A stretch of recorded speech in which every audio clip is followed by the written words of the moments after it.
Hi, and welcome to this course, Unit Testing in JavaScript, Mocha, and Unit.js. My name is Janani Ravi, and I will be your instructor for this course. A little about myself first. I did my master's from Stanford University and have worked at various companies, including Google and Microsoft. I presently work for Lunicorn, a studio for high quality video content. Unit testing is a form of software testing that focuses on ensuring that the individual components, that is, the units of a software application, work as expected. The impact of unit testing on software development paradigms has been profound and has gone far beyond merely testing. Unit testing, taken to its logical conclusion, leads the software development lifecycle onto both test driven development and to extreme programming. JavaScript has great support for unit testing, and this path explores the rich functionality of Mocha, probably the most popular JS unit testing framework, as well as important assertion libraries such as Chai, Unit.js, Should.js, and Must.js. You will also learn about sign on, which is invaluable in constructing spies, stubs, and mocks in JavaScript, as well as about how sign on and Mocha work together. This course introduces us to both the Mocha testing framework that allows us to build suites of tests and to the unit.js assertion library that we'll use to test our code. We'll explore the various assertions that unit.js offers to test simple data types such as booleans, numbers, and strings, and then move on to testing more complex data types such as functions, arrays, and objects. We'll also cover unit testings of functions that throw errors. Once you're done with this course, you'll be able to correctly identify the right assertion to use to test your functions and their return values.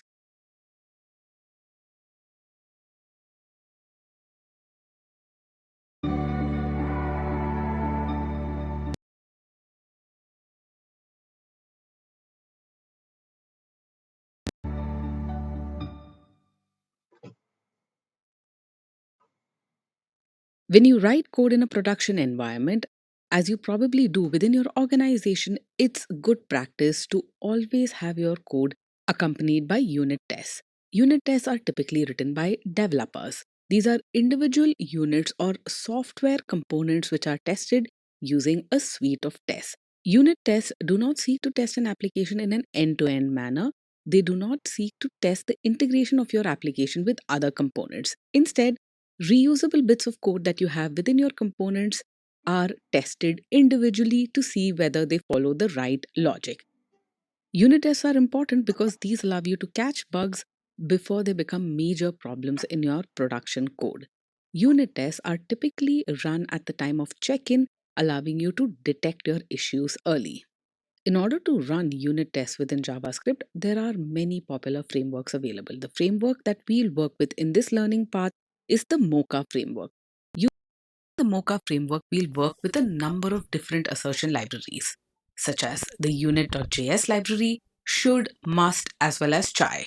In order to work with the Mocha framework to run unit tests on your local machine, you need the Node.js runtime. So let's go ahead to nodejs.org/en/download in order to download Node.js. Hopefully, having worked with JavaScript, you're already familiar with the Node.js framework. In case you're not, all you need to know is that Node.js is an open source cross platform JavaScript runtime which runs JavaScript code outside of a browser. And the fact that Node.js can run JS code without a browser, is what makes it so useful for unit testing. If you're running unit tests, you may not need the support of a browser environment, and it's painful to bring up a browser each time, which is why the Mocha testing framework runs on Node.js. So let's go ahead and install Node.js for our local machine. I'm simply going to choose the current version of Node.js available and select the platform that I'm running on. I'm on a macOS machine, so I've gone ahead and selected the macOS installer. Installing Node.js for other environments is equally straightforward. So you can choose the Windows installer if you're running on a Windows machine. Once the package file has been downloaded on my local machine, I'm going to select this file and hit open, and this will bring up the install wizard that will walk me through the installation steps for Node.js. Here's the first page of the install. You can see that we get the Node.js runtime environment as well as npm, which is a package manager, allowing us to download and install packages. Throughout the demos of this learning path, we'll be using npm to install Mocha and other assertion libraries that we'll use to run unit tests. So go ahead and hit continue. We do want both of these. Now, here is the software license agreement. I suggest that you just go ahead and read it quickly if you want to and hit continue. This will bring up a dialog asking you to accept this agreement. I'm going to go ahead and hit agree so that we can move forward with the installation process. Here is the next screen.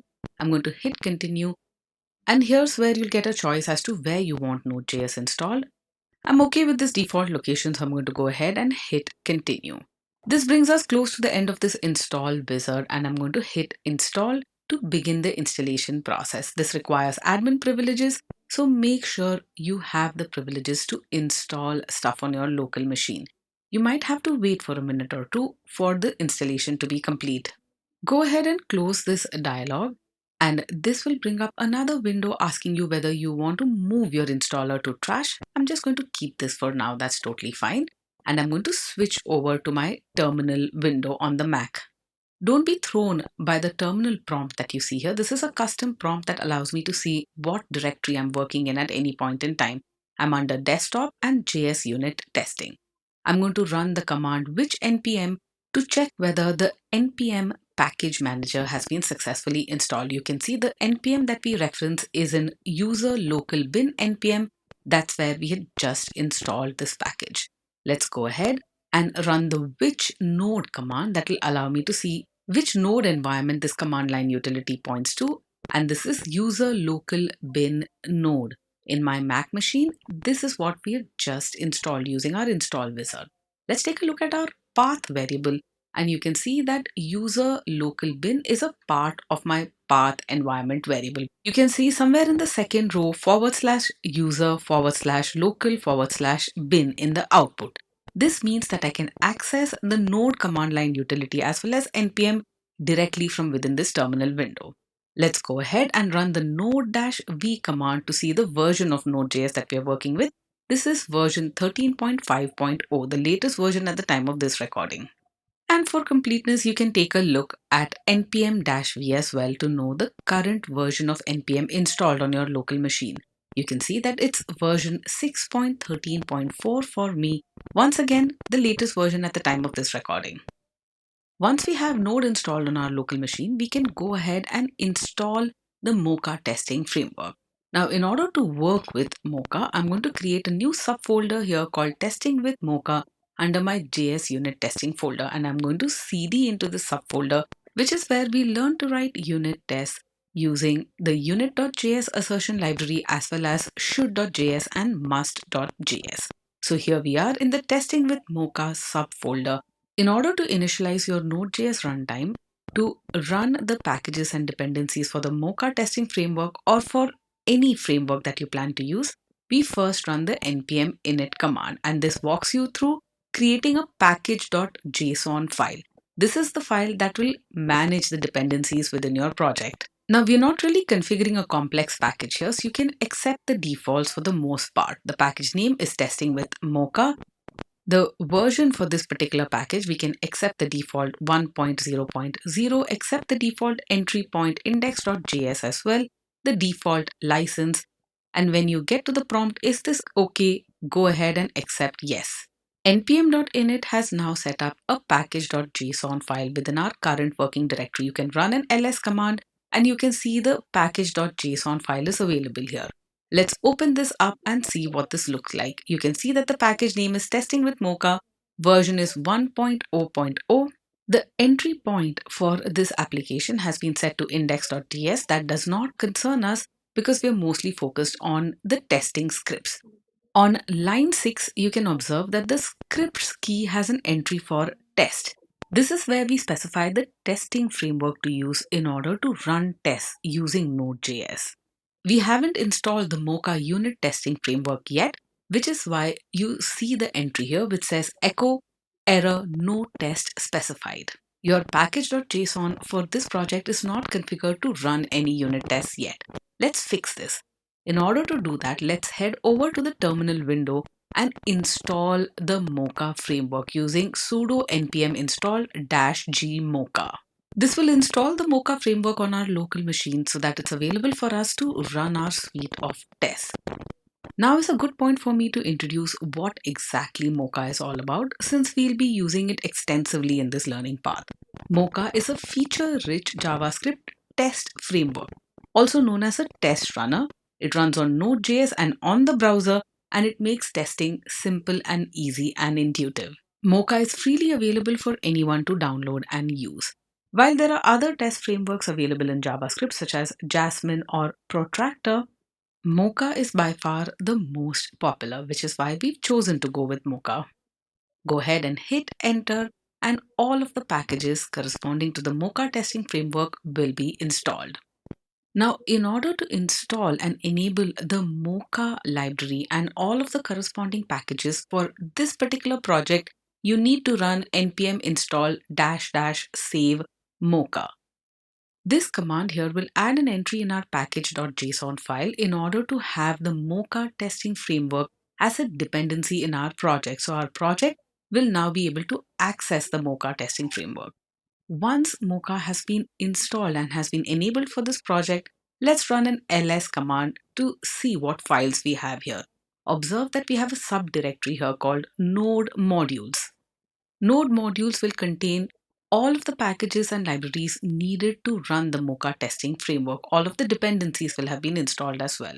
Let's take a look at the updated package.json file, and you'll immediately notice a change here. On line 11 under dependencies, observe that the Mocha version that we've installed, Mocha 7.0.1, has been listed as a dependency. Now, this is what we want to use as a testing framework. So the value corresponding to the test key, I'm going to replace with Mocha so that the Mocha testing framework is now enabled for this project.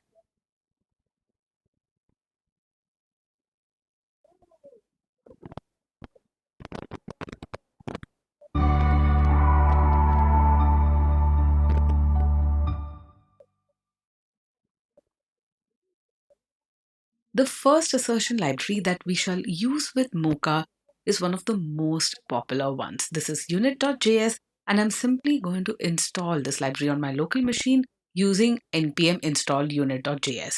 Unit.js is the first assertion library that we're going to use with Mocha. This is an assertion library for JavaScript that runs on Node.js and within the browser as well, and it works with many test runners. So it's not just Mocha that Unit.js can work with. It can also work with Karma, Protractor, Jasmine, which are other testing frameworks in JavaScript. Let's go ahead and install all of the unit.js libraries on our local machine so that we can get coding with our test suite. All of the packages have been installed. They are now available in the node modules directory, and unit.js will now have been added as a dependency in our package.json file. You can open up the file and take a look if you're interested. For all of the unit tests that we'll write in this learning path, I'm going to be using the Sublime text code editor that is available freely for anyone to download from their website. In order to run unit tests, we need some code that we can test. Now, all of this code I'm going to write in a single file called code.js, which is what I'm about to set up right now. Code.js will contain a number of functions that has different return values. It contains functions that takes in different input arguments and perform some kind of calculation. We'll also have classes that we can instantiate and objects and arrays that we set up. This code.js file I've saved within the folder called testing with Mocha, and we'll reference this in a number of different test cases. Here are some of the functions that I have within code.js, and we'll write tests for these functions using the unit.js assertion library as well as other assertion libraries that we'll study. The first function here, return string, instantiates a variable with the message Happy New Year followed by an exclamation mark and returns this variable. I then have four functions performing different arithmetic operations. We have perform add, which takes in input arguments a and b and returns a plus b. Perform sub takes in a and b and returns a minus b. Perform mul takes in a and b and returns a multiplied by b. I then have a perform div, which checks to see whether b is not equal to 0. If b is not 0, it returns a divided by b. Otherwise, it returns undefined. Notice that all of these functions are fairly simple. We'll focus on the APIs that the different assertion libraries expose in order to test input arguments and return values. Here I have a return array function which returns an array with three elements: John, David, and James. And here is a function that returns an object. The function is called return underscore object, and this object represents a student with name Henry Taylor and the subjects that the student is studying: algebra, geography, economics, and chemistry. Here is another simple function that returns a Boolean value. It checks to see whether the input number that we passed in as an input argument is an even number. We check to see if the number passed in num%2, that is num modulo 2, is equal to 0. If yes, we return true. Otherwise, we return false from this function. I then have a bunch of other code that throws errors or other objects. The first function here is throw this error, where we can pass an error object in and that will be thrown. Then we have a throw error function which simply creates a new error object, denominator cannot be 0. There is another function after this called throw expression string, where we simply throw the string denominator cannot be 0. This is on line 62. Then we have throw expression array, where we throw the array with a single element, denominator cannot be 0. This is on line 66. Then below that we have throw expression num, which throws the number 0. And then finally throw expression bool, which simply throws the Boolean value false. Then for the purposes of asynchronous testing, we have a very simple function here called result using promise. This takes in a single input argument called expect 55, and it expects the input number that you pass in to be equal to 55. If the number that you've passed in is equal to 55, then we resolve this promise. We return a new promise where we resolve this promise by using the input argument that you passed in. You can see the promise resolved here on line 80 within Sublime Text. If the number that you passed in is not equal to 55, we reject the promise. So we return a new promise that is rejected with whatever value you've passed in, and this is on line 85, our reject function. Our testing will also involve the instantiation and use of objects and testing the object's properties. And to that end, I'm going to declare a class here called shape. I've declared this JavaScript class using the ES6 class syntax, which is just syntactic sugar over the function objects that JavaScript offers. The shape class is a fairly straightforward one.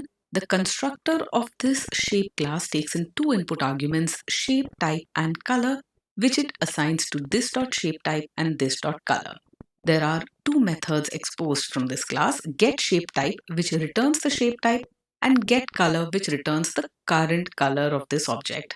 Within code.js, I've set up two more classes which inherit from the shape base class. This is the class rectangle, which extends shape.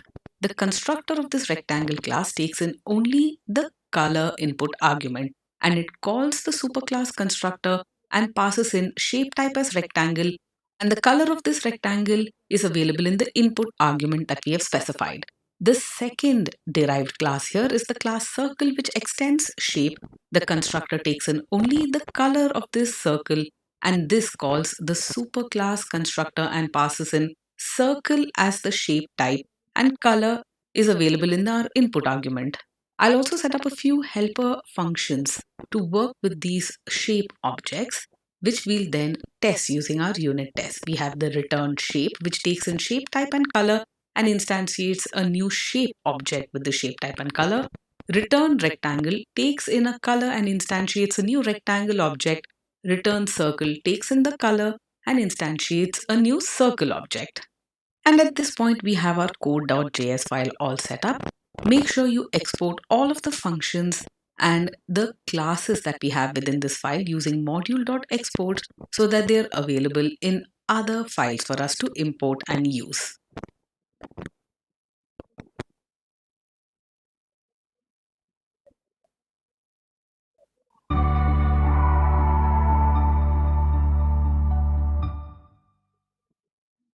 We are now ready to write our first suite of unit tests using the Mocha testing framework and unit.js as our assertion library. This first set of tests we'll keep very simple. we'll use it to test Boolean values returned from functions. I'm currently under the top level testing with Mocha subdirectory, and I'm going to create a new subfolder within this top level directory, and I'm going to call this subfolder unit.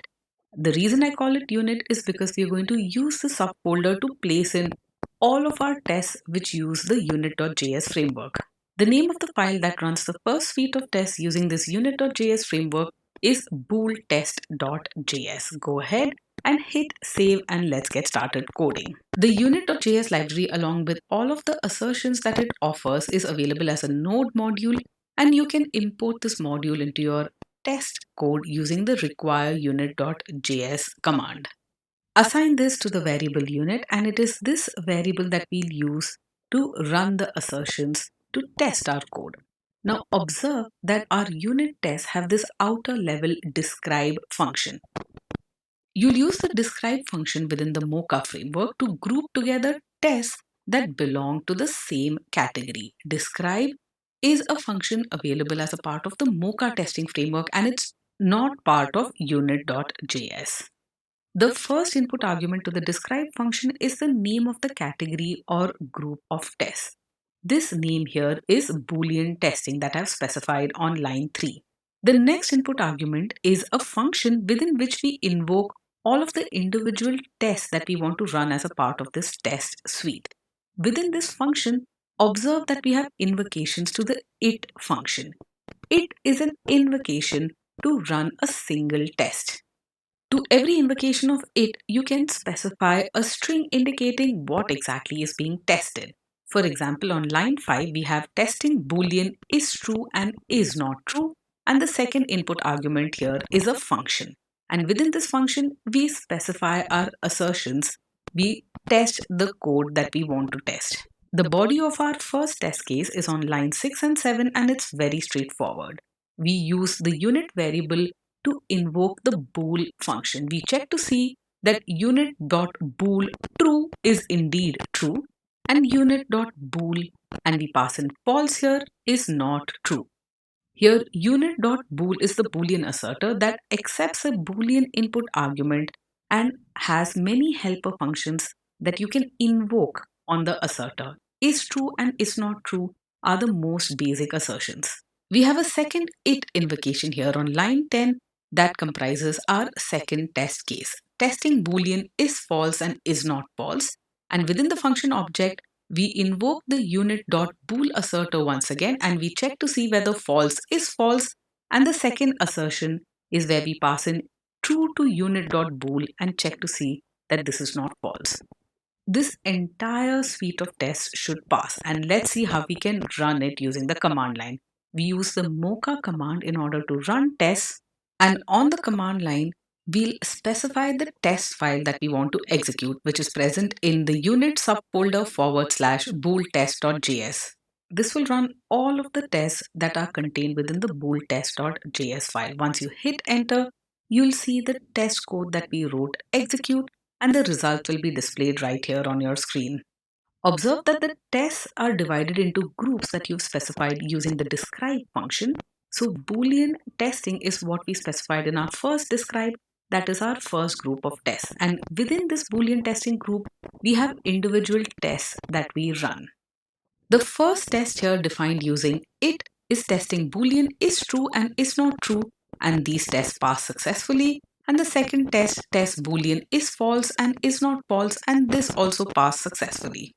We saw how we could use the Boolean asserter with Boolean values true and false. Let's see how we can perform Boolean testing for null and undefined values. I've defined this as a second group or category of tests, Boolean testing for null and undefined on line 16. And within this, I have 3 separate tests. These will demonstrate to you how unit.js treats numbers, undefined and null values. I'm first going to check whether the number 0 is false, and then whether the number 1 is true using unit.bool 0 is false and unit.bool 1 is true. The second test here will test null as boolean. It calls unit.bool null and checks to see whether null is considered true by unit.js.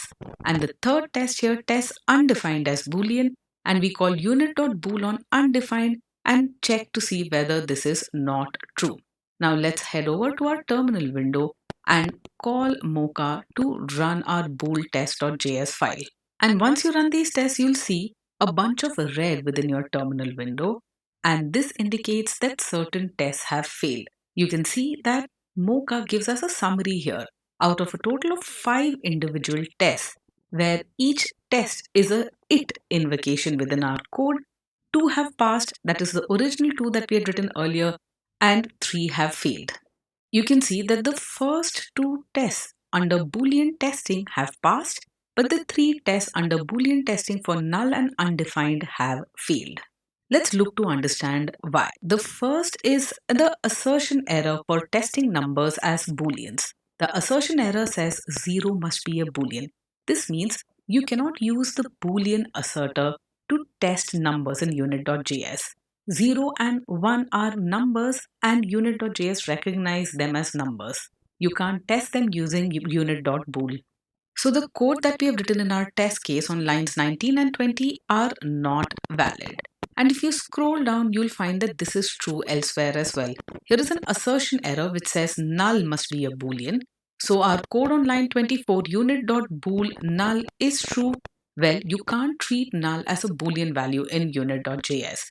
And similarly, you can't treat undefined as a boolean value as well. And finally, this is why our code on line 28 causes the third test to fail. The assertion error undefined must be a boolean. Now that you've seen examples of tests that pass as well as fail, let's go back to our code editor, and I'm going to select all of this code here and comment it all out because this includes our failing tests. So I don't want any tests to fail now. I'll move on to writing more test cases to test Boolean values. Here is another group of tests within describe. We'll test Boolean return values from a function. The function that we are about to test is present in the code.js file that we had looked at earlier. Now, within this outer describe group, I have just a single test case that I want to run, which I'll use to test whether a number is even or not. I call unit.bool and I pass in the return value of the function is even, and the input argument here is 0. This is the code on line 37. 0, as you know, is an even number. So func.isEven0 should be true. So this assertion should be true. Similarly, on line 39, unit.bool func.isEven9 should be false. This is also a test that should pass because the assertion is true. And finally, func.isEven10 should be true. Now that we have saved our file, let's head over to the terminal window and run booltest.js. And this time you can see Boolean testing and testing Boolean return values of a function. Both of these groups of tests pass.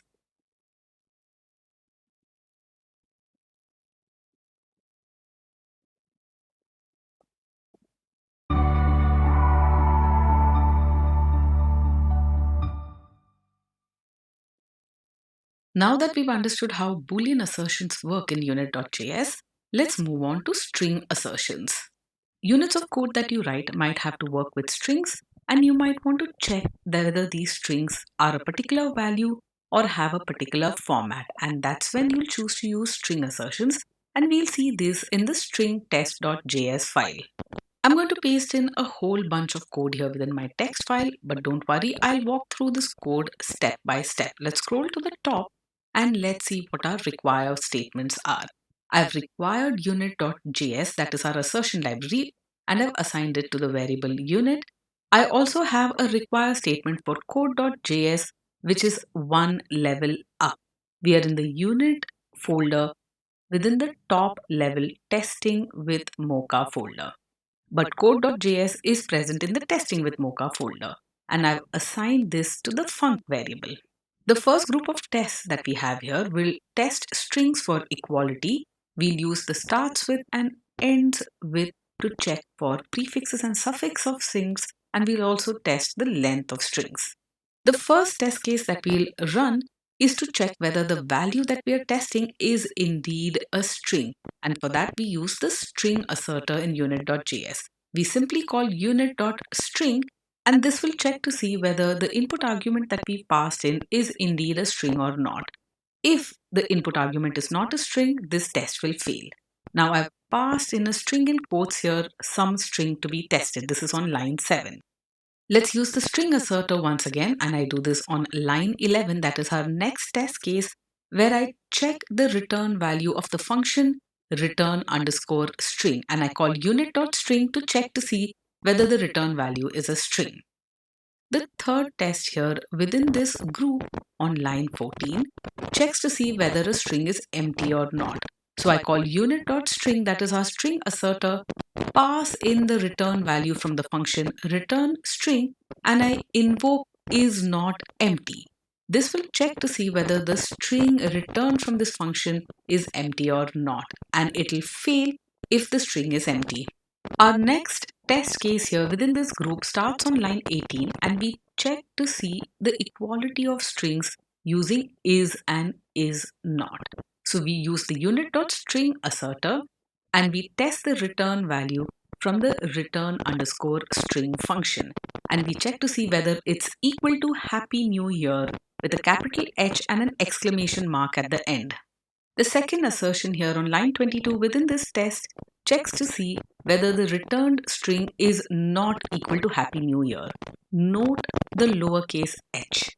String comparisons are case sensitive. In fact, when you use the is and is not method, the is function checks for string equality using the triple equal to, and is not checks for inequality using exclamation followed by the double equal to.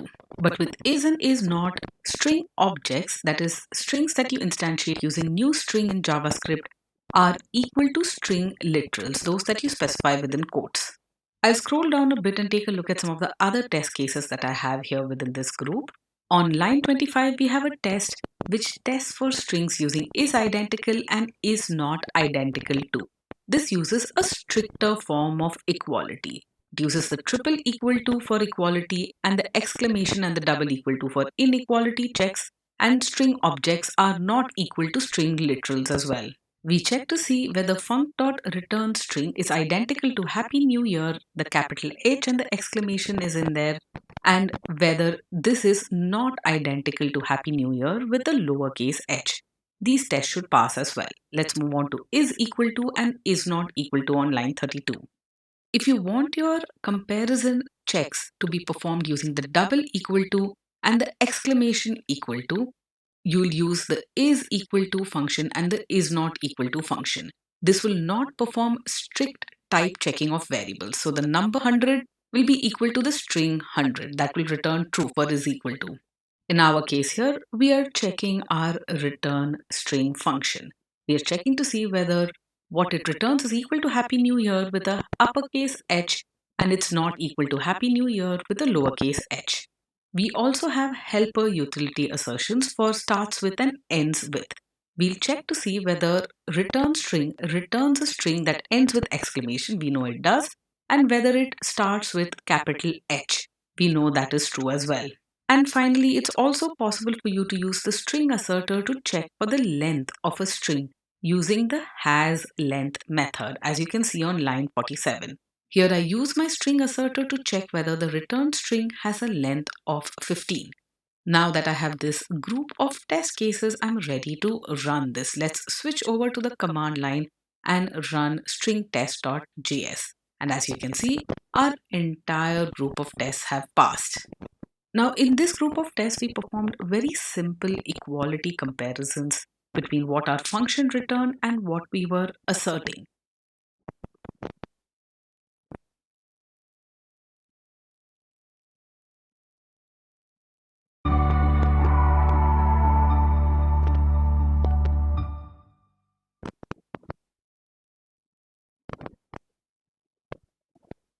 We can also perform more complex comparisons using the match function on our string asserter, and that's what we'll look at next. Here is a group of tests that will test our string using match. Let's take a look at the first test case here on line 54. We check to see whether the returned string from func.returnString matches Happy New Year. This is an exact match. We've specified the entire string with uppercase H and an exclamation mark. We know that our assertion on line 55 is an exact match because we've specified the string in quotes.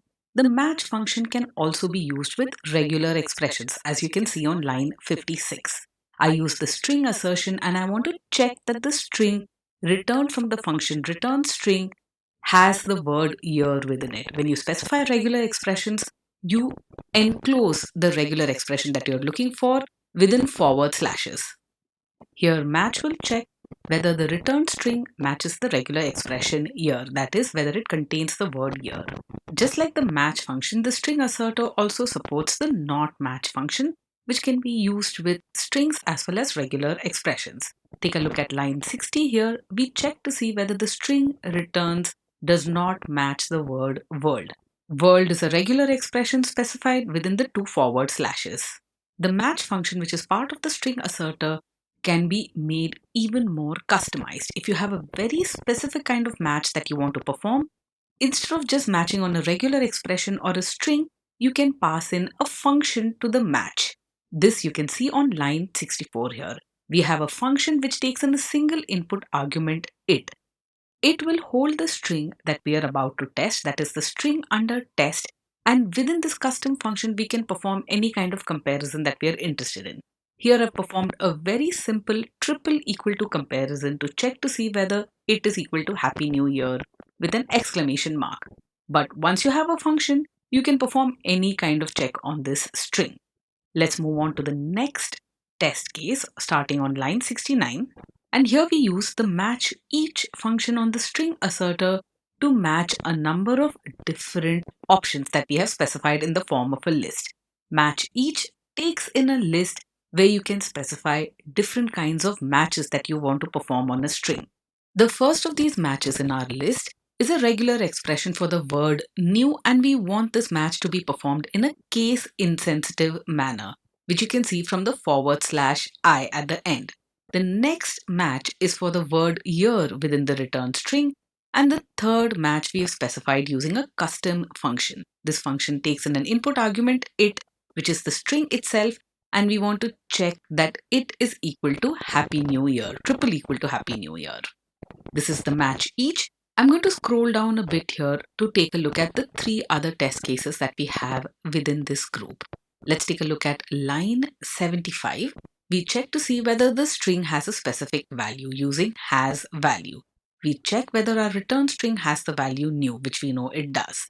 We can also check for multiple values within a string using string.hasValues, as you can see on line 80. We check for the values new and happy within our string. And yet another way to check for the existence of substrings within our string is to use the contains function on the string asserter. You can call unit.string_contains, and here we check for new and happy within our return string. Each of these functions have a corresponding inverse operation as well. Not has value, not has values, and not contains. Now something might have struck you here. What's the difference between has values and contains? They seem to do the same thing. But notice the input argument to has values. New and happy. Happy is with a lowercase h. And this test will pass, indicating has values performs a case insensitive comparison. Whereas with contains, our comparison is case sensitive. Let's take a look. You'll see that all of the tests that we've written in this second grouping will all pass when we run it on a terminal. Go ahead and hit enter, and you can see that for the group testing strings with match, all of our test cases within our group have passed successfully. So now we can go back to our code editor and talk about case sensitivity. Let's take a look at the first test case here within a larger group. This is the one at line 90. You can see that the has values function, where we pass in a list of strings to check whether those strings are present as substrings in our string to be tested, has values is not case sensitive. The strings that we are checking for are new and happy. You can see that happy has a lowercase h, but return string returns Happy New Year with an uppercase h. But this match will succeed because has values is not case sensitive.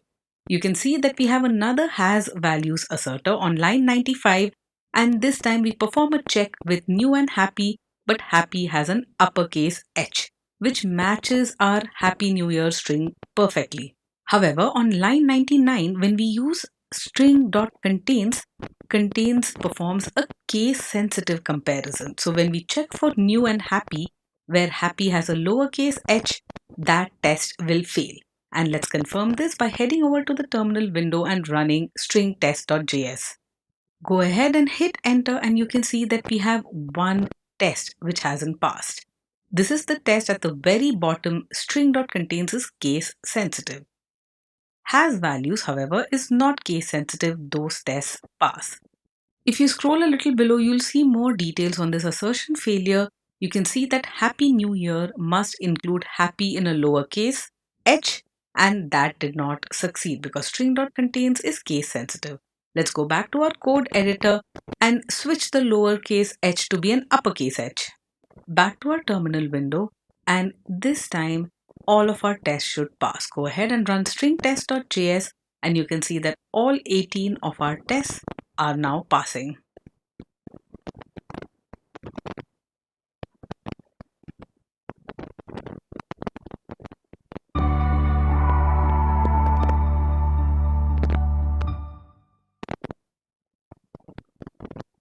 Let's move on to our next suite of tests here, and here we'll see different ways we can test and compare numbers using unit.js.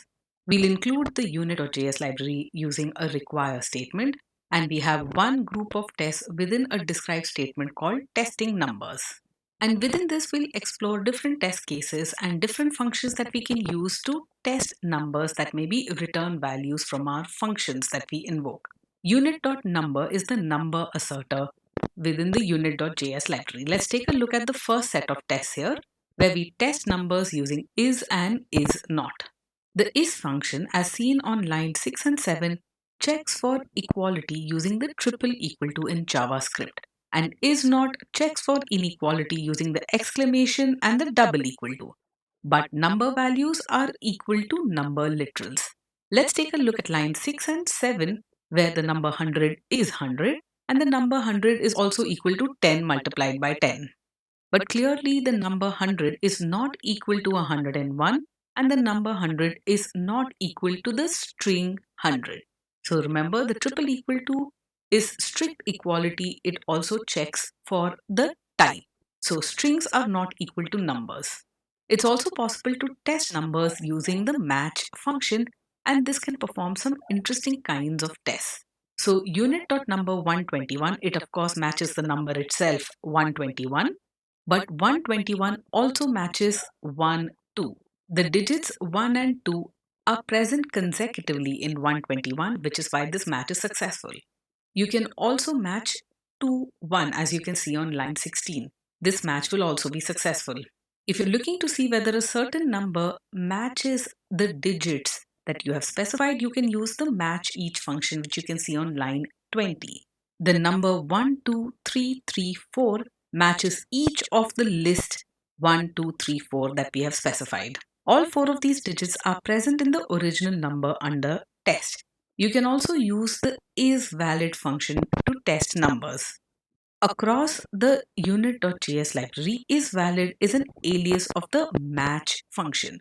So isValid 34 will check for the digits 3, 4 consecutively, which is present in our number 1, 2, 3, 3, 4. And isValid followed by a regular expression will match our number against this regular expression. Our regular expression starts with 1, 2 and then has the digits 3, 3 and 4. All of the tests described within this describe group should pass successfully. Let's move on and take a look at another group of tests which will focus on the differences between is equal to and is identical to when we work with numeric assertions.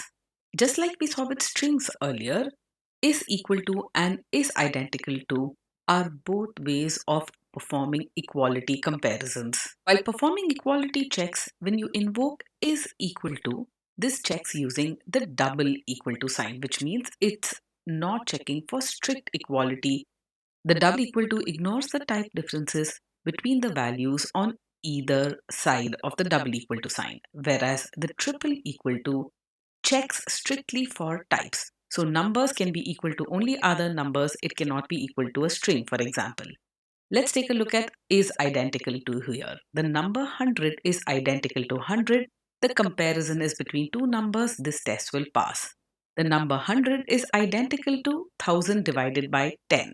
There is a calculated value here on one side of the comparison, 1000 divided by 10, and that's totally fine. This will also pass.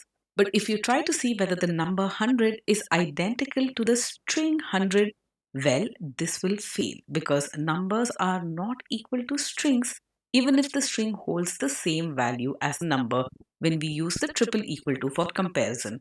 And this is what will be verified when we head over to the terminal window and run this number test. Once you see the results of this run, you'll see that all of the individual tests have passed except for testing number with is identical to. The only test that has failed in our entire suite here is this one that you see up top. The one on line 41, number 100 is identical to the string 100. Actual number is not identical to the expected string. That is the assertion error that we get. Let's head back to the code editor and comment out this one test that has failed. Since it's failing, I don't really need to run it anymore.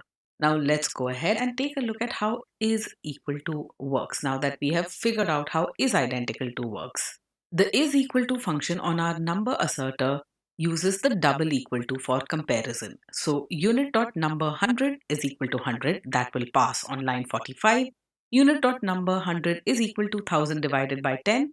Well, that's also true, that will pass as well. But what about unit.number 100 is equal to the string 100?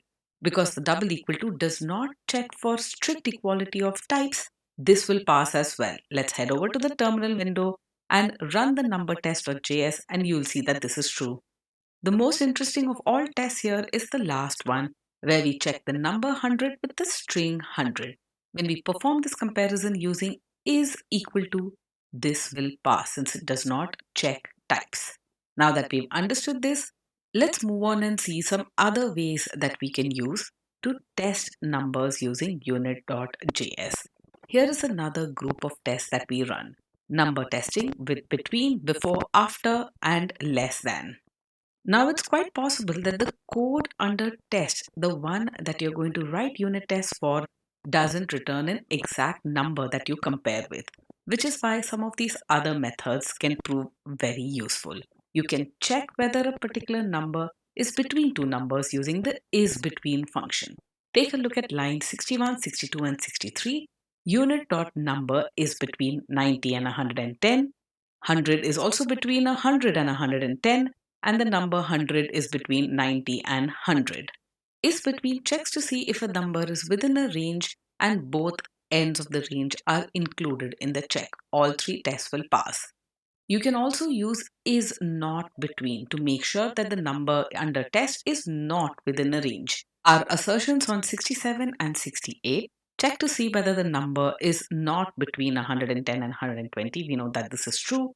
And 100 is also not between 200 and 3000. You can also check to see whether a number is before a certain number. Is before just checks to see whether your number is lower than a threshold. On line 72 here, we have unit.number 100 is before 110. This is also true. Similarly, we have is after. Unit.number 100 is after 99. This is also true. Now, is before and is after may not be intuitive assertions for numbers, but these two functions are actually aliases for is less than and is greater than, which perform the same check. Unit.number 100 is less than 150 and unit.number 100 is greater than 50. These two assertions will also be true. Now that we've understood how these other assertions using the number asserter work, let's run this suite of test cases and see that they all pass. The new tests that we ran this time around were number testing with between, before, after, and less than, and all of those tests passed as well. Testing numeric values tend to be pretty important in unit tests, so there are some other methods also available. You can use the isApprox method to check whether a number is approximately equal to another number within a specified delta. Here on line 91, my test checks to see whether 88.89 is approximately equal to 90 and the delta that I've specified is 1.11. Now this is indeed true, because 88.89 is exactly 1.11 below 90. This test will pass. A numeric operations might sometimes result in an infinite value, and you can check for this using is infinite. Unit dot number 100 divided by 0 is infinite, and this assertion is true as well. Whereas unit dot number 100 divided by 10 is not infinite, it has a valid value, that is 10. JavaScript has a special numeric value, that is nan, to represent not a number. You can test for nans explicitly as well. Unit.number nan is nan. 0 divided by 0 is also not a number, so is nan will be true. Whereas the number 0 by itself is not a nan. 0 is a valid number. Now that we've been introduced to a variety of different assertions that we can use to test our numbers, let's run numbertest.js. And here you can see our final group of tests, number testing with other methods, have all passed as well.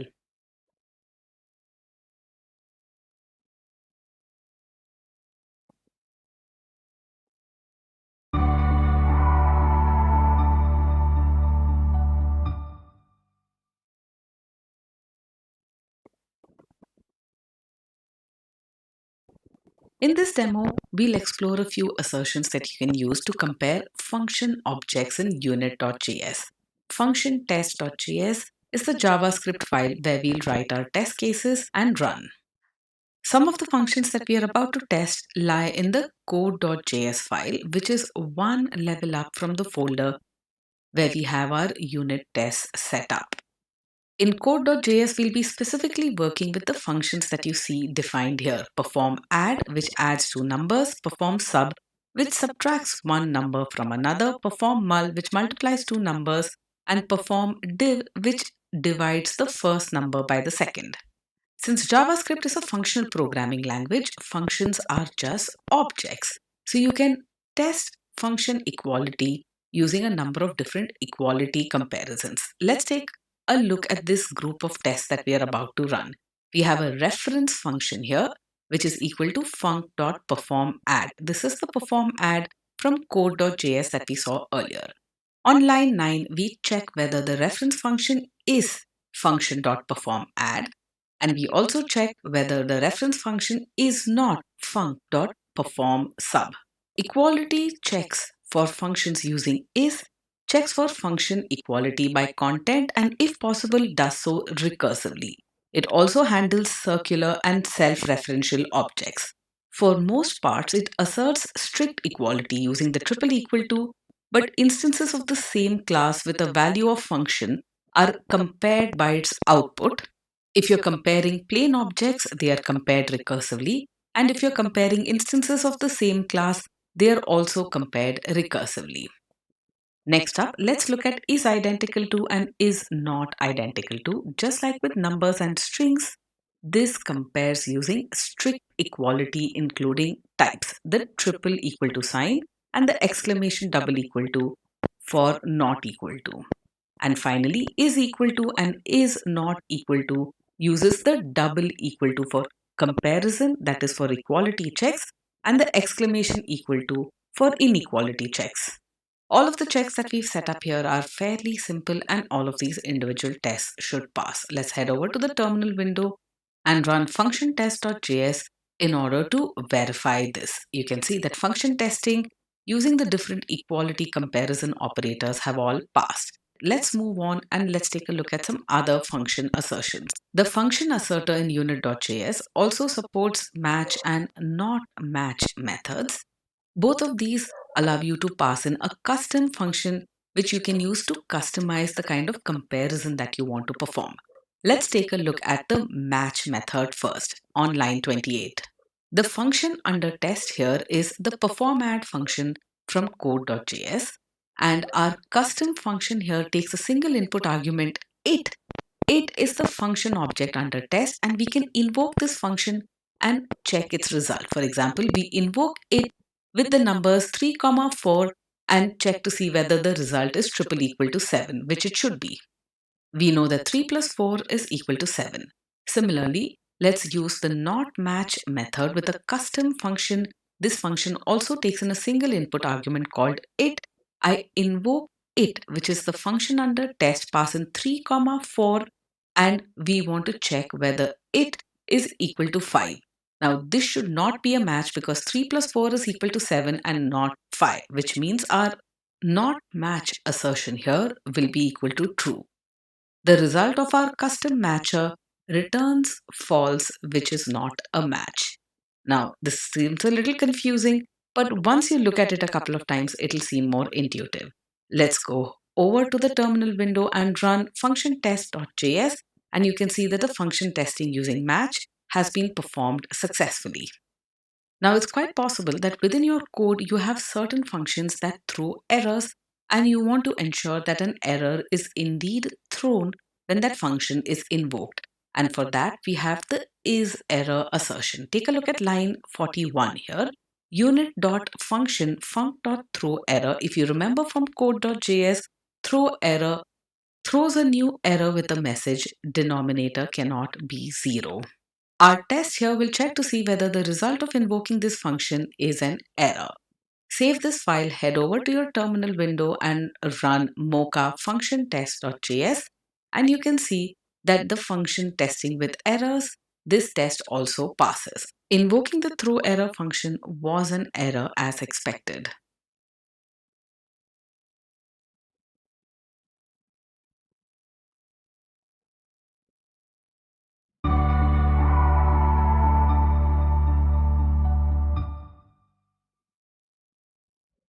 In this demo, we'll use the assertions library unit.js along with our Mocha testing framework and see how we can test arrays. In the real world, the code that you're writing unit tests for might return arrays, and you might want to check whether these arrays have a specified length, contain specific values, and so on, which is why array tests are useful. We'll write our suite of array tests in arraytest.javascript. For some of the tests that we'll run here, we'll use the array returned from the return array function present in code.js. In order to refresh your memory, here at the bottom right, I have the return array function. It instantiates an array or a list with the elements John, David, and James in that order and then returns this array. Let's take a look at the first group of tests where we test our array using is not empty, and has length. On line 8, we check the returned array from func.returnArray to see whether it's exactly equal to John, David, and James. Now, when we compare arrays, the order of the elements matter. So John, David, and James is present in exactly this order, which is why this will be true. The is method for array comparison works with all data types: booleans, numbers, strings, regular expressions, dates, nested arrays, and nans as well. If your array contains objects or instances of the same class, these objects are compared recursively. Now you can use is not to check to see whether an array is not equal to another array. Now, our return array is not the same as David, James, and John because we've got the order of the elements wrong. Now, at other points in time, you might just want to check that an array returned by a function is not empty. It contains at least one element, and for that, you can call the is not empty asserter on your array. Or you can check for a particular length of an array using the hasLength function. Here we are checking to see whether the returned array has a length of 3, which we know is true. Let's switch over to the terminal window and run this array test.js, and you'll see that all of our tests pass. All of the assertions that we had in this group of tests here evaluated to true. Let's go back to our code editor and add in another group of tests. In this set of tests, we don't perform comparisons across the entire array. Instead, we check to see whether the returned array contains or does not contain specific elements. You can call unit.array and pass in an array and check has value to check to see whether the array has a particular value within it. First check on line 21 is to see whether the returned array has the value David. Similarly, you can check to see whether an element is not present in an array. Here on line 22, we check to see whether the returned array not has value Alice. We check whether Alice is not present in the array. You can also specify multiple elements using has values and not has values. On line 24, we check to see whether the returned array has values David as well as James. This will be true only if both elements are present. On line 25, we check whether the returned array not has values Alice and Elise. The combination of Alice and Elise should not be present within the returned array. You can also use contains and not contains to check for elements present and not present in an array. Our first check on line 27 is to see whether David is present within the array. We know it is. This will return true. On line 28, we then use not contains to check for elements not in the returned array. Our assertion here checks to see whether the returned array does not contain David and Alice. This particular combination is not present. David alone is present, but David and Alice are not present. Let's head over to our terminal window and run this array test.js, and you can see that all of our tests pass. Back to our code, and let's take a look at some other assertions that we can run on arrays. You can check to see whether the array returned by a function is the reverse of a particular array, if it just contains the elements in a reversed order. Take a look at line 36 here. Function.returnArray contains the array John, David, James, which is indeed the reverse of James, David, John. So this assertion is true. But the returned array is not a reverse of Alice, James, and John.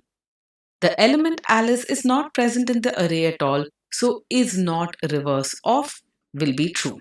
You can also check to see whether an array has a specific property. Now, an array in JavaScript is essentially an object where the keys or properties are integers, which are the indexes within an array. I'm going to check whether our returned array has a property at index 0. Yes, indeed, our array does. We do have an element, the name John, at index 0. You can also check for has property with a particular value for that property. Notice line 40 here, we check for has property at index 0 and we check to see whether the value is equal to John. The converse of has property is has not property. Now our array has a length of 3, that means we have values at indexes 0, 1 and 2. So our check on line 42 for has not property 3 will be true. Our array does not contain an element at index 3. You can also use has not property to check whether the value at a particular index is not equal to something. Here I've used has not property to check whether the value at index 1 is not equal to John. This is also true. The value at index 1, if you remember, is David. Let's head over to the terminal window and run the array test.js, and you can see that our third group of tests also passed successfully. These are the tests where we used is reverse of has property and has not property to test our array. Let's head back to our code editor now to continue working with arrays. Here we'll see examples of using the match function to match patterns across all elements of our array and match each to match a single element at a time. Take a look at line 52 and 53 first. I'm using a temporary array here which contains the characters A, B, and C. The first operation that I perform is a match operation using a regular expression. The regular expression that I've used here checks to see whether all elements of my array match lowercase characters. So A, B, and C are all in lowercase, so this should be true. Now take a look at line 53 where I use the not match function to which I've specified another regular expression which starts with and ends with forward slashes. This regular expression looks for lowercase characters from D to Z and my array just contains A, B and C. So this regular expression will not match all of the elements of my array. The match function, as in our other asserters, also allows you to perform custom matching of your arrays. Observe line 55 here. Here I pass in a function to the match method, and this function takes in a single input argument, actual. This input argument is the array that has been returned by our function under test. Now that we have access to the array, you can perform very specific checks. Within our custom function here, I check to see whether the element at index 0 is equal to John and the element at index 2 is equal to James. You can also use the match each function, which will iterate over the individual elements in your array, and you can perform custom matches on these. On line 60, I've set up an array here which contains the elements integers 10, 11, 12, and 13. I invoke match each and specify a custom function which takes an input argument it. It at any point in time refers to a single element in my array, and match each will invoke this function for every element in the array under test. Within my custom function, I check to see whether every element is greater than and equal to 10. For this array, we know that this is indeed true. All elements are greater than and equal to 10. This assertion will pass. Let's take a look at the next assertion here. On line 64, I have the same array containing elements 10, 11, 12, and 13, and I invoke not match each. The custom function that I've specified is to check whether the individual elements are greater than and equal to 14. With not match each, either one or more elements should not match our custom function. None of our elements are greater than equal to 14, so not match will also return true. Let's head over to our terminal window to run this suite of tests, array test.js, and you can see that all of our tests pass.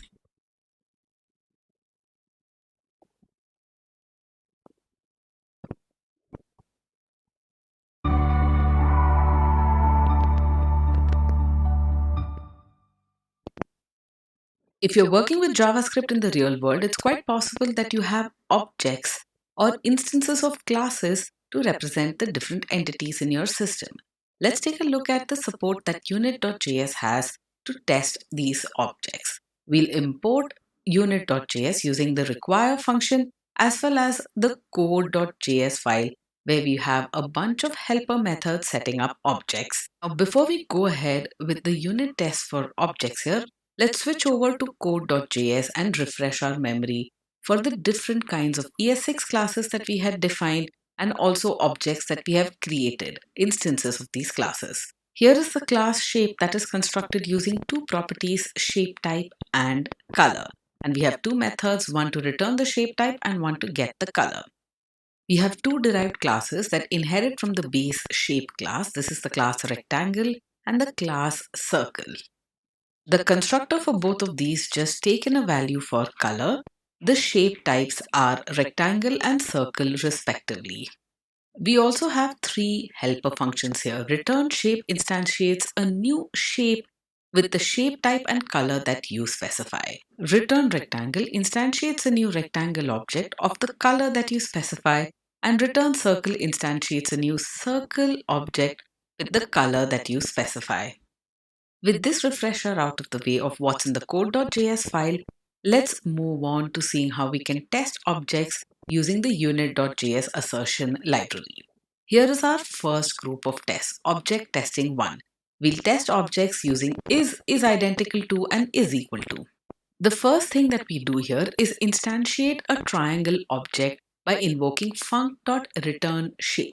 The shape type that we have specified is a triangle, which is green in color. Now I'm going to set up another variable that references this same triangle. I'm going to call this the reference copy triangle, which is equal to triangle. I'm now going to instantiate another triangle object using func.returnShape. The another triangle variable holds a triangle, shape type is triangle, and this triangle is also green in color. So before we move on, let's make sure you understood what's going on here. We have the triangle object which holds a green triangle. We have a reference copy to the same triangle object which we set up on line 9. And then we have another triangle which we set up on line 10, which is once again a green triangle. I then instantiate yet another triangle which is a blue triangle. Shape type is triangle, color is blue. Now for any of the asserters that we've seen so far, including the object asserter here, if you just call unit.object, what we are essentially doing is checking to see whether the input that you've passed in is indeed an object. Now triangle is indeed an object, so this will pass. Let's move on to line 15 here, where we check to see whether triangle is reference copy triangle. Now, both of these variables reference the same object, so this should evaluate to true. The is assertion checks for object equality by content, and it does so recursively as well. It uses the triple equal to wherever possible to check for equality. Now, on to line 16, we check whether unit.object triangle is another triangle. Now, both of these reference different triangle objects, but both of these triangles are green in color. This is also an assertion that will pass. Finally, let's move on to line 18 here. Unit.object triangle is blue triangle. Now, triangle and blue triangle are clearly different. Both are triangles, but one is green and one is blue in color. So, this is something that will fail. Let's head over to our terminal window after having saved this file and run object_test.js, and you can see that there is one test that fails. The assertion error here makes things very clear. We performed an equality check for a triangle that is green in color with one that is blue in color, and they did not match. That is, they were not equal. That's why this test failed. Let's head back and get rid of this particular line of code. We'll just comment it out and move on with our other tests. Instead of is, I'm going to use is not. Unit.object triangle is not blue triangle, and this will be true. Back to our terminal window here in order to run object_test.js, and our first set of tests finally pass. Now that we understood how is and is not works with equality checks, let's see how is identical to and is not identical to work. Now, is identical to checks for exact object equality using the triple equal to. On line 21, we have unit.object triangle is identical to reference copy triangle. Now, both of these variables reference the same object, so this will be true. However, triangle is not identical to another triangle, though both of these objects are triangles that are green in color. Also, triangle is not identical to blue triangle as well. The color is different, though both of them are triangles. Back to the terminal window to run this code, and you'll see the tests pass, things work as we expected them to. Back to our code, and we'll compare objects using is equal to and is not equal to. Just like in all of our other asserters, is identical to uses the triple equal to, is equal to uses the double equal to for comparison. On line 25 here, unit.object triangle is equal to the reference copy triangle. However, triangle is not equal to another triangle, and triangle is not equal to blue triangle as well. And let's run this and confirm that this is indeed the case. All our tests pass, so our object equality comparisons have all been right.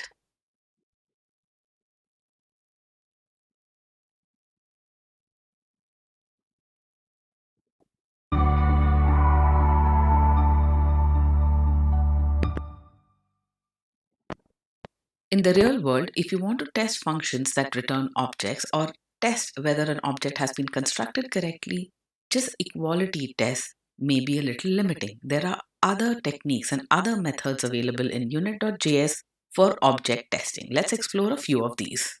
The first of these that we'll study is object testing using the match and not match operations. In order to perform our test, I'm going to instantiate a few objects. Take a look at line 36, where I create a new shape using func.returnShape.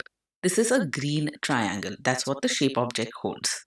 Then I have a rectangle object, which I have created using func.returnRectangle. This is a blue rectangle. And I have a yellow circle, which I have created using func.returnCircle. Now, unit.object allows me to set up the object asserter as we already know. And here I've invoked the match method and passed in a custom function which allows me to customize any kind of comparison check that I want to perform on this object. This custom function I've specified on line 41, it takes in a single input argument obj, which is the object under test. I'm testing whether obj.color is equal to green, and this will obviously match for the shape object that I've created.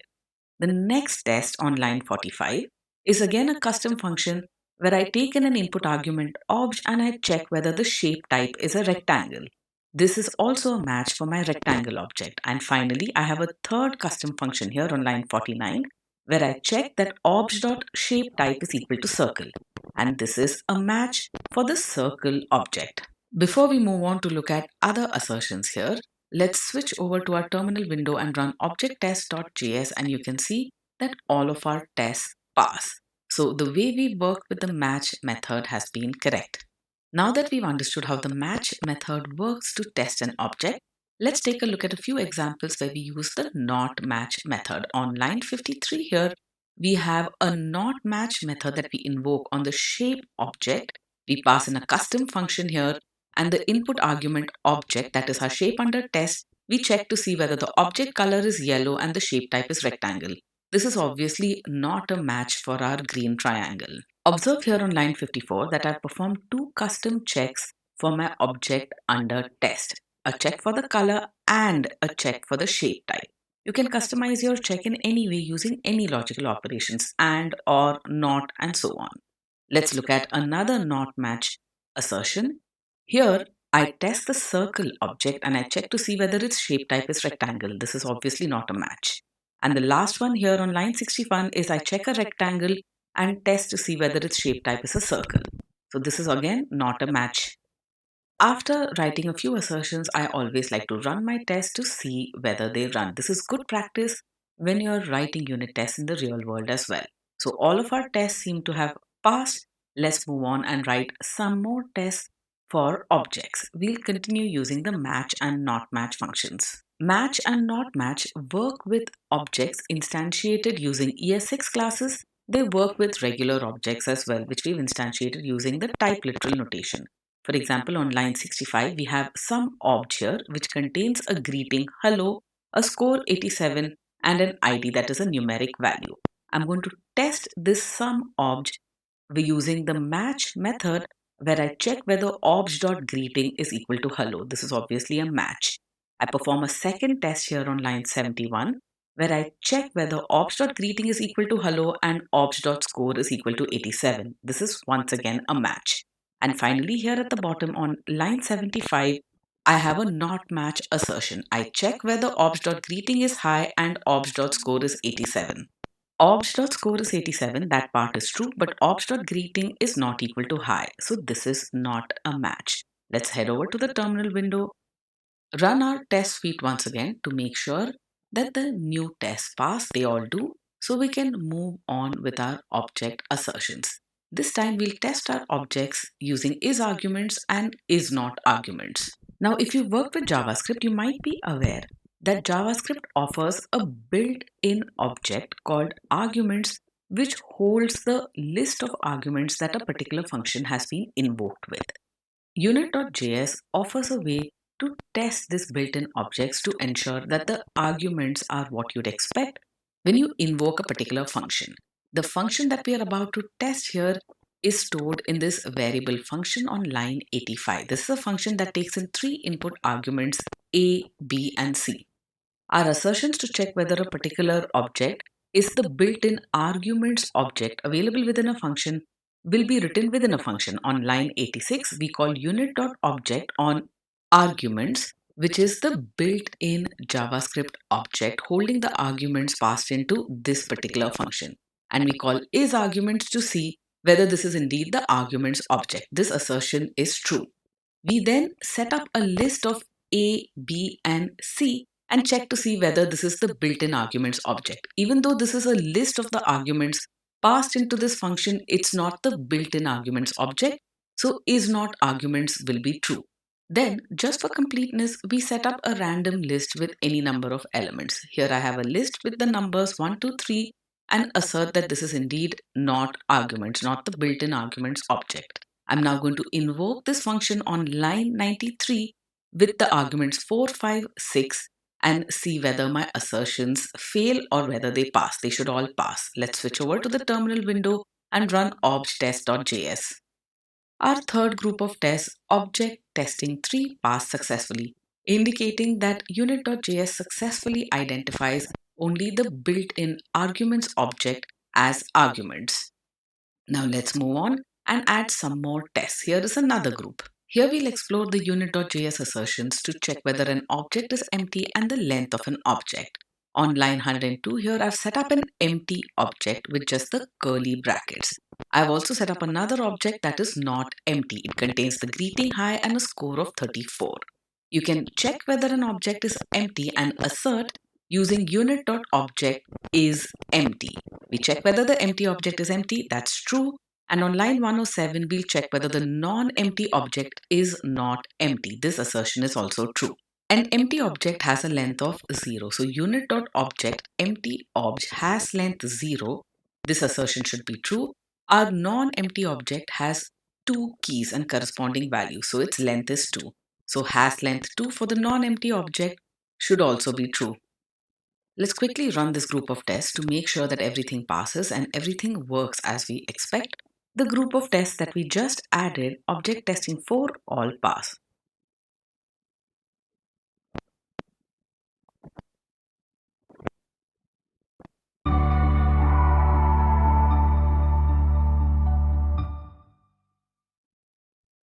So let's move on with coding and writing some more tests for objects. This is object testing 5.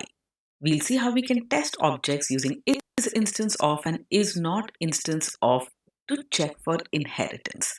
Here I've set up a shape which is a green triangle. This is on line 119. I then have a rectangle which is blue in color, which I set up using func.return rectangle. I then have a circle which is yellow in color. The first assertion I have here on line 24 is that the shape object is an instance of func.shape. This is definitely true. I then move on to testing the rectangle object that we have set up. Rectangle is definitely an instance of func.rectangle, but remember that the rectangle class is a derived class that inherits from the shape base class. So the object rectangle is also an instance of func.shape. And the same is true for circle as well. The object circle is an instance of func.circle. The object circle is also an instance of func.shape. So all of these assertions here are true. The instance of checks that we've performed here should all pass, and we can verify this by heading over to the terminal window and running object test.js. Just like instance of, the not instance of method can be used to verify that a certain object is not an instance of a certain class. On line 32, we check that shape is not an instance of rectangle, it's just the base class shape, and we also check that shape is not an instance of func.circle. We also check that the rectangle object is not an instance of func.circle and circle is not an instance of rectangle. All of these assertions should pass as well. Head over to the terminal, run this, and you can see that all the tests under object testing 5 have passed. Let's head back to our file where we have our test suite and let's test objects using has property and has value. I've set up 3 objects here. We have a shape, which is a green triangle, a rectangle that is blue in color, a circle that is yellow in color. I then use unit.object has property to ensure that the shape object has a property shape type and has a property color. These assertions should be true. I then check to see that the rectangle object has the property shape type and the circle object has the property color. Since rectangle and circle inherit from the base object shape, both of these properties should be present on both objects. And finally, I use has not property to ensure that the rectangle object does not have a property called area and the circle object does not have a property called radius because we didn't set these up. Has property tests for the properties or keys present within an object. Has a value checks for the values associated with these keys. We know that our shape object is a green triangle. That's how we had set it up on line 144. So I check to see whether unit.object shape has value triangle and has value green. These assertions should be true.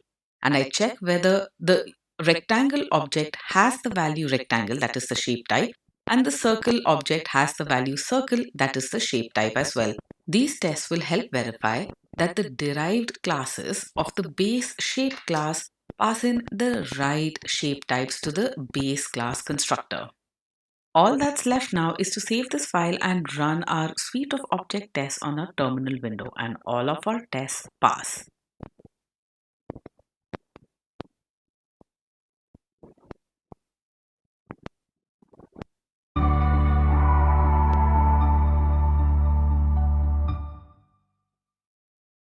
When you're writing unit tests for the code that you've written, you'll often have code which you want to ensure throws an exception at the right point in time. You want to test your functions for exceptions, and that's possible in unit.js using the exceptions asserter. Now, JavaScript allows you to throw not just errors but also other objects such as objects, arrays, strings, numbers, and so on. And you can check for all of these using unit.js. Now, we're going to reference some code that we've written in code.js, which has a number of functions that throws errors. Let's take a look at that code first. Here in code.js, we have a number of functions that throw errors. The very first function, throw this error, takes as an input argument the error that you want thrown. So it throws the exact same error. Throw error simply throws an error which says denominator cannot be 0. We then have functions that throw strings, arrays, numbers, and booleans. Now let's head back to our exception test.js file and start writing some unit tests to test these functions that throw errors. We'll test exceptions using the is and the is identical to assertions.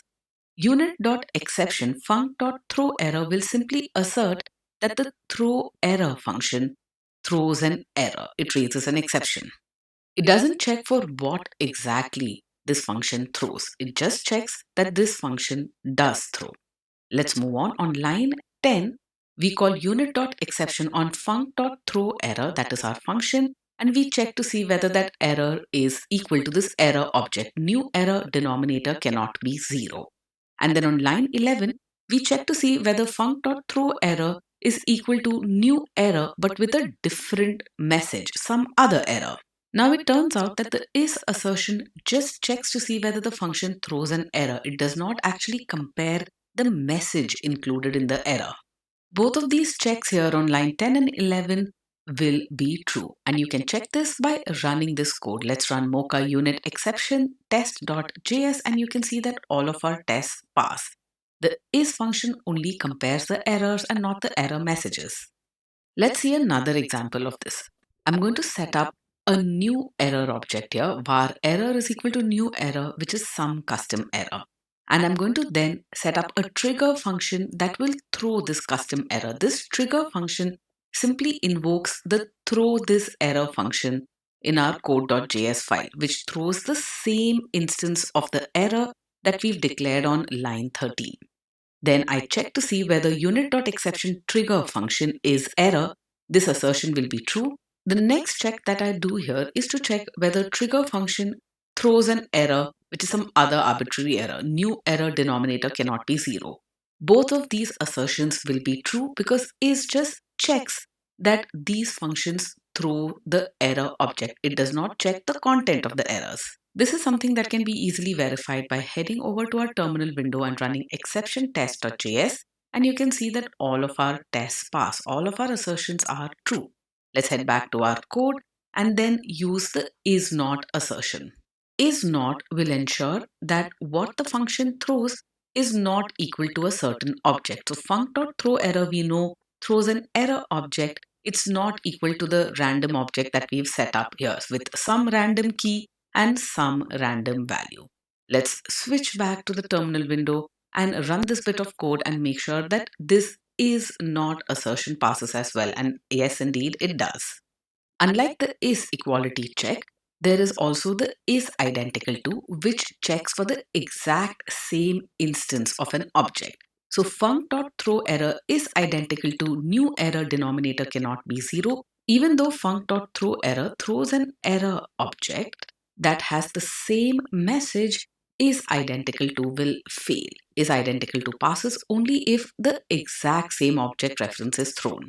So let's try running this on our terminal window. And you can see that we have an assertion error here. One of our tests has failed. We have a helpful error message here. Actual triple equal to expected. That is what failed. Actual object is not identical to the expected object. Now that we've understood how is identical to works with exceptions, let's comment out the assertion that was failing and replace it with a new assertion. This is an assertion that uses is not identical to. So func.throwError throws an error object with the message denominator cannot be 0, but this is not identical to a new error object with the same message. The is not identical to assertion here will pass because identical to requires a reference to the same object. So let's quickly test this by running exception test.js, and this time all tests pass.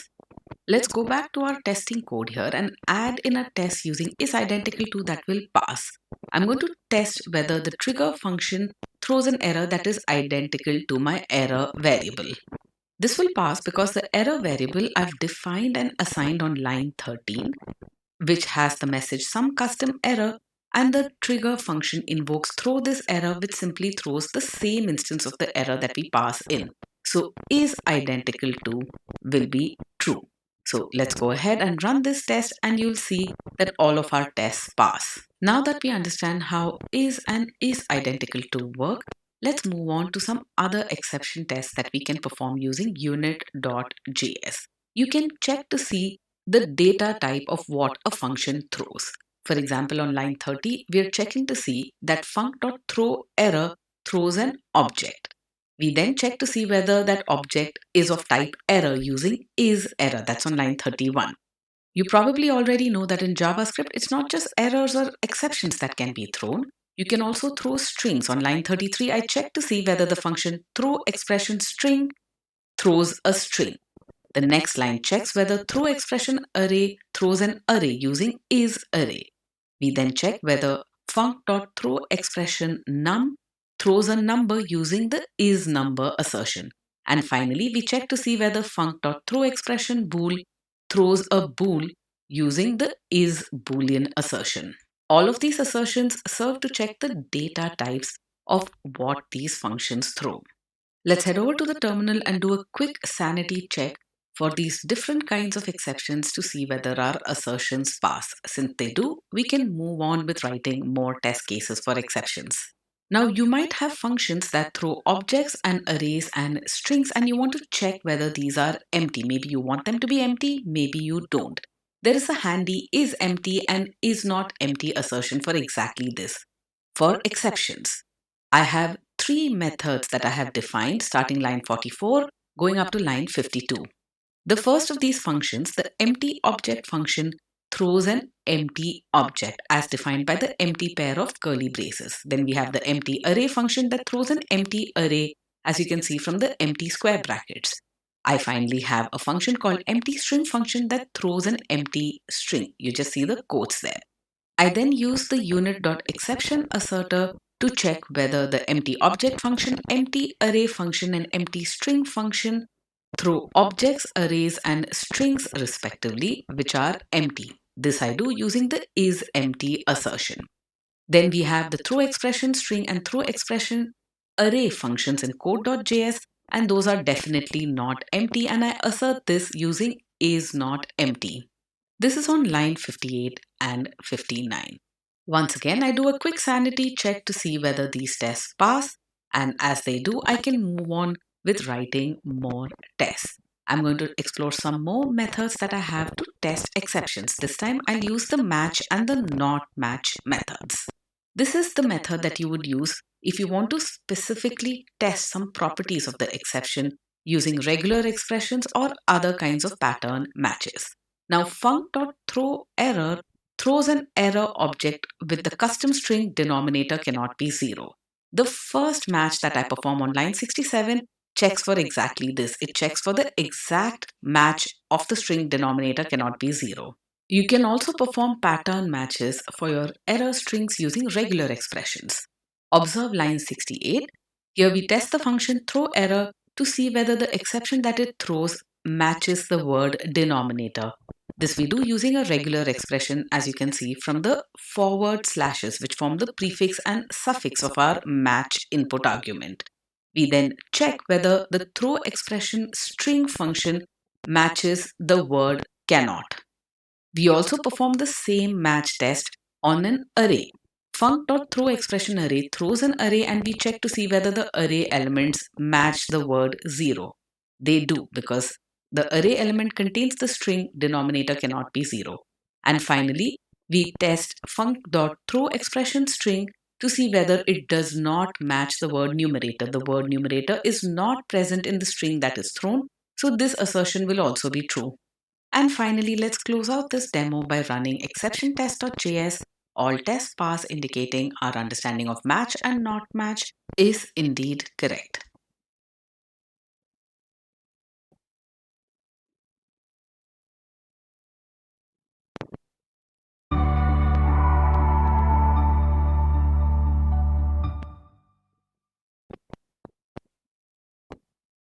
A discussion of the unit.js assertion library working with the Mocha framework is not complete till we speak of the value asserter. This is the most generic asserter available in unit.js, and it contains almost all methods of assertions.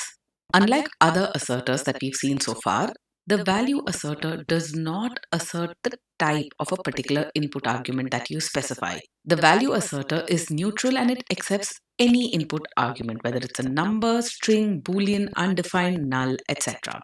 Let's see how the value asserter works. Set up the require statement for unit.js, and let's see how we can test using unit.value.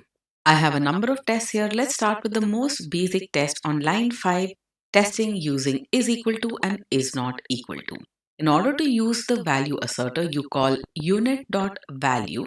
This is not an assertion by itself. It accepts any value, and the first value that we pass in is the string 55. The string 55 is equal to the number 55. Remember, is equal to performs an equality check using double equal to, which is not a strict check. So the value of the string 55 is equal to the number 55. However, the value of the string 1 is not equal to the string hello. This is obvious. If you want to perform strict equality comparisons using the value asserter, you should use is strict equal to and is not strict equal to, as you can see on lines 11 and 12. Unit.value 55 is strictly equal to the number 55. Both are numbers. However, unit.value of the string 55 is not strictly equal to the number 55. Strings and numbers cannot be compared, will not be equal using strict equal to. Let's move on to match and not match. As we've seen before, match can be used for equality comparisons, pattern matching using regular expressions, as well as custom matches using functions. On line 16, we check whether the value of ye matches the string ye. This is a match. We also check whether the value of the string 55 matches the number 55. This is also a match. Let's check a few examples using regular expressions. I use unit.value for 3 characters, H, I, and J. This is on line 19. And I match these against the regular expression that looks for the lowercase characters between G and N. This will be a match. The alphabets H, I, and J are between the alphabets G through N. Now let's perform a second check here using not match. I check unit.value hij not match the characters between A through G. H comes after G as does I as does H. So this not match assertion will be true. You can use unit.value to match strings against regular expressions as well. Unit.value 55 matches the digits 0 through 9 because 55 contains just numbers or digits. Unit.value 55 does not match letters A through Z. I'm now going to scroll down a bit where you'll see examples of how the value asserter can be used with match each and not match each. On line 27, I've considered the values individual integers 54, 60, and 99. I invoke the match each asserter, to which I've specified a custom function which takes as an input argument it. It will take on the values of each of the values that we have specified in term. First 54, then 60, then 99. And within this custom function, I check to see whether it is less than and equal to 99. All of our integers match this assertion, match each will be true. You can also use the not match each asserter to iterate over the elements in any kind of collection to check whether there is a single element that does not match your assertion. Our assertion here is a function which takes an input argument it, and I check to see whether it is greater than equal to 100. All of our elements fail this condition, so the not match each assertion will be true. Now that we have a few test cases set up, let's head over and run mocha value test.js. All of our tests pass. Let's explore some more assertions that we can perform using unit.value. You can use this value asserter to check for different types of data. For example, unit.value 55 is type number, 55.01 is also numeric, it's a floating point type. JavaScript does not differentiate between integers and floats, so 55.01 is also of type number. Unit.value 55 within quotes is type string, even though it contains a numeric value. The empty curly braces on line 43 is type object. Null is also type object. So our assertion on line 44, unit.value null is type object, will also be true. Now on 46, we see unit.value true is of type boolean, false is also of type boolean. And the JavaScript special value undefined is type undefined. Let's scroll down a little bit and you'll see another test which tests for infinite values, nans, enumerables, and frozens using the value asserter. Now, unit.value 1 divided by 0 will yield an infinite result. So our is infinite assertion here will be true. But 0 divided by 0 is not a number. So unit.value 0 by 0 is nan, and unit.value nan is also nan. You can also use the value asserter to check whether the value of a particular property in an object is enumerable. That is, you can enumerate over that particular value. Here I have an object where the property is message and its value is Happy New Year. Any string is enumerable, so is enumerable message, the assertion will be true. Now it turns out when you create an object in JavaScript, its properties are always enumerable by default. I'm now going to use object.create, as you can see on line 58, to create a new object with a message property which is not enumerable. Enumerable is set to 0. Now, if you check this object that we've just created using the assertion is not enumerable message, this assertion will be true. We explicitly set the message property to be not enumerable using 0. Now, in JavaScript, you can also freeze objects. Frozen objects in JavaScript cannot be changed. I'm going to freeze a newly created object. This is just an empty object using the empty curly braces. This is on line 60, and I'm going to freeze it using object.freeze. You can check whether an object is frozen using the isFrozen value asserter. This object is definitely frozen. If, on the other hand, you want to check whether an object is not frozen, you can simply use the isNotFrozen asserter. Let's scroll down a bit and see how we can use the value asserter to test objects using is instance of. So I'm going to instantiate a new string object using new string, and then I use the is instance of asserter to check whether message is an instance of string. It is indeed. You can also test arrays using is reverse of and is not reverse of. On line 71, I have an array with the characters of the word hello all in uppercase, and I check to see whether this is a reverse of OLE, OLLEH. Yes, indeed, it is. 2, 2, 4, 6, 8, 10 is a reverse of 10, 8, 6, 4, 2, 2, but it's not a reverse of 10, 8, 6, 4, 2. Alright, time to head over to the terminal window and see whether the value assertions that we've set up we've understood correctly. Since all of our tests pass, our understanding is indeed correct. So let's head back to writing some more tests. I'm first going to set up a simple response object which contains within it a property called headers where we specify the JSON where content type is equal to application /JSON. This indicates that the response has the JSON format. This response also has a status code that is 404. Now that we have this response object set up, let's test it using a few assertions using the value asserter. We can test HTML status of a response using unit.value has HTTP status. So has HTTP status 404 will be true for our response. If you want to check for a mismatch in status codes, you can use not has HTTP status. Our response here does not have HTTP status 200. You can also test a response to see whether certain properties are present within its header. Let's first call unit.value and check whether it has the header value for content type. Has header for content type will assert to true. We can also check that the content type has a specific value. Has header content type is application forward slash JSON. This is what we are testing.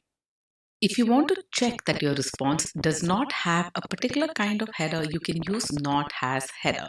Here I'm checking that our response does not have content type equal to application forward slash text. You can also check the format specification for header. The header that we have defined here is in the JSON format. So unit.value has header JSON should assert to true. The header is not in the HTML format, so unit.value not has header HTML will also assert to true. So here are some helpful assertions that you can use in the value asserter to test your responses. Let's head over to the terminal window and run this value test.js to ensure that all of our tests pass. They do, we are all set.